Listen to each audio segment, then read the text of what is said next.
حضرت بایزید بستامی کہتے ہیں کہ میں نے اپنی ماں کے آگے ہاتھ جوڑے، میں نے کہا امی تجھے راضی کروں یا رب کو راضی کروں؟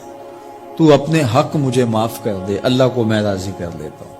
ماں نے کہا جاؤ پتر میں اجازت دیتی ہوں۔ گئے جنگلوں میں ذکر و فکر میں لگے رہے، تنہائی میں اس کو یاد کرتے رہے، دن رات ذکر کے چراغ روشن رکھے۔ 12 سال گزر گئے حق کی تلاش میں۔ ایک دن واپس بستام کے قریب سے گزر رہے تھے، خیال آیا چلتے چلتے ماں کو سلام کر جاؤں۔ دروازے کو دستک دینے لگے تو اس خیال نے ہاتھ روک لیا کہ ساری زندگی ماں کو سکھ تو دیا کوئی نہیں، اب دکھ بھی کیوں دینے لگے ہو؟ رات کا ایک پہر بیت گیا ہے، سردیوں کی لمبی رات ہے، ماں بستر میں لیٹی ہوگی، تیرے لیے اٹھے گی، دروازہ کھولے گی۔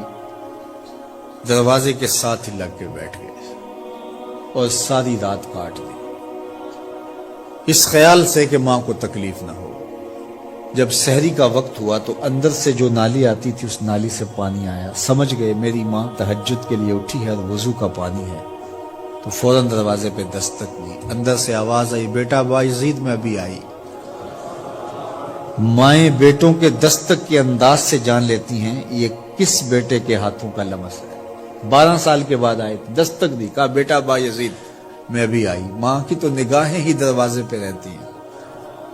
اللہ اکبر۔ کہتے ہیں کہ ماں نے دروازہ کھولا، 12 سال جنگلوں کی خاک چھانتے بیت گئی تھی، پراگندہ صورت، بکھرے ہوئے بال، پھٹے ہوئے کپڑے۔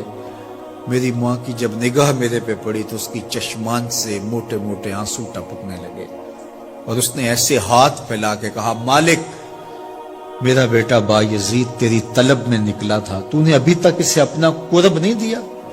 حضرت بایزید بستامی کہتے ہیں 12 سال کی ریاستوں سے جو کچھ نہیں ملا تھا ماں کے اٹھے ہوئے ہاتھوں سے مل گیا۔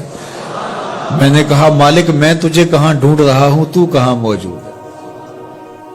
تو ماں باپ کی رضا اللہ کی رضا کا دروازہ کھولتی ہے۔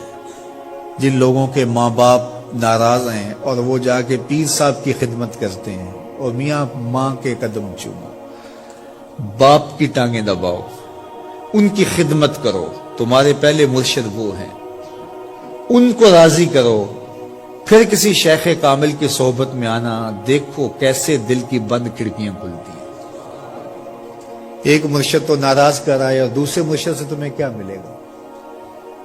تو راستہ یہیں سے کھلے گا۔ والدین کو کبھی ناراض نہ کرو، والدین کو کبھی دکھ نہ دو، والدین کو کبھی تکلیف نہ پہنچاؤ، اور والدین کو بھی چاہیے کہ اپنی اولاد کو اپنا نافرمان نہ بنائے۔